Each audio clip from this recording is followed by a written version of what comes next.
Voilà plusieurs mois que la vente des activités Internet de Yahoo anime la sphère économique. Et parmi les actifs les plus convoités figure sa pépite historique, son moteur de recherche. Une pépite qui a bien perdu de son éclat, puisqu'elle ne pèse désormais guère plus que 8% du marché mondial. Alors pourquoi vous parler de ce projet d'acquisition? Tout simplement parce qu'il est révélateur des stratégies dans le monde des moteurs de recherche.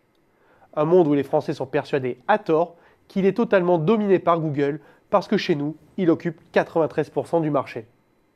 Un monde où les joutes concurrentielles les plus âpres restent encore à venir et où les enjeux de souveraineté vont se conjuguer aux enjeux économiques. Mais pour mieux comprendre de quoi il retourne, un bref rappel des business models des moteurs de recherche généralistes s'impose. Indéniablement, les moteurs de recherche ont la domination inscrite dans leur ADN. Pourquoi? À cause des effets de réseau sur lesquels ils fondent leur stratégie. Et oui, comme chacun le sait, ils sont gratuits pour les utilisateurs. Et c'est la facturation aux annonceurs de référencement privilégiés et de liens commerciaux qui permet cette générosité. C'est ce que l'on appelle une stratégie biface. Les moteurs de recherche apportent de l'audience, alors les annonceurs financent. Et si les résultats commerciaux de Google sont les meilleurs, c'est tout simplement parce qu'il est jusqu'à présent parvenu à agréger la meilleure audience. Il faut alors se remémorer les propos de Peter Lovig, le chef scientist de Google, qui déclarait en 2010 « Nous n'avons pas de meilleurs algorithmes que nos concurrents, nous avons simplement plus de données ». Dit autrement, l'audience est le nerf de la guerre.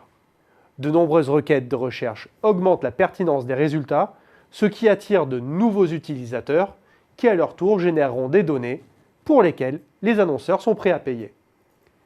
Il y a donc bien une logique de winners takes all derrière le business model des moteurs de recherche, puisque les effets d'entraînement ne profitent qu'à l'opérateur dominant, au détriment de tous les autres. Mais alors, me direz-vous, Google est naturellement appelé à dominer l'ensemble des marchés mondiaux et il n'y a donc aucun intérêt à acquérir un moteur de recherche en perte de vitesse tel que Yahoo. Pas si vite. Si nous jetons un œil sur les positions des moteurs de recherche au plan mondial, Google ne détenait l'an passé que 60% du marché. Derrière, il y avait les 20% de Baidu, le moteur de recherche soutenu par les Chinois, puis les 9% de Bing, le moteur de Microsoft, qui expulsait de peu Yahoo hors du podium. Mais ce sont les résultats au plan local qui sont les plus surprenants. Saviez-vous par exemple que Yandex domine le marché russe et Naver celui de Corée du Sud? Saviez-vous également que bien qu'en perte de vitesse au niveau mondial, Yahoo est toujours le plus fort, au Japon et à Taïwan? Saviez-vous enfin qu'aux États-Unis, la domination de Google n'est pas écrasante, puisqu'il contrôle seulement 64% du marché? On est loin de l'hégémonie exercée en France. Et surtout, cela montre que la bataille pour la suprématie des moteurs de recherche est encore loin d'avoir livré son verdict et que Yahoo, au même titre que d'autres moteurs de recherche de la frange, a encore une carte à jouer. Car c'est là que les moteurs de recherche et la masse de données qu'ils sont capables de capter devraient provoquer une prise de conscience sur les enjeux non pas tant économiques, mais citoyens qu'ils portent. Les dangers liés à la monopolisation des données par quelques sociétés, aux liens parfois troubles avec les autorités fédérales américaines, posent de réelles questions de souveraineté numérique nationale.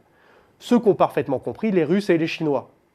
Alors certes, me direz-vous, l'hégémonie et les pratiques de Google sont dans le collimateur des autorités de concurrence européennes. C'est vrai.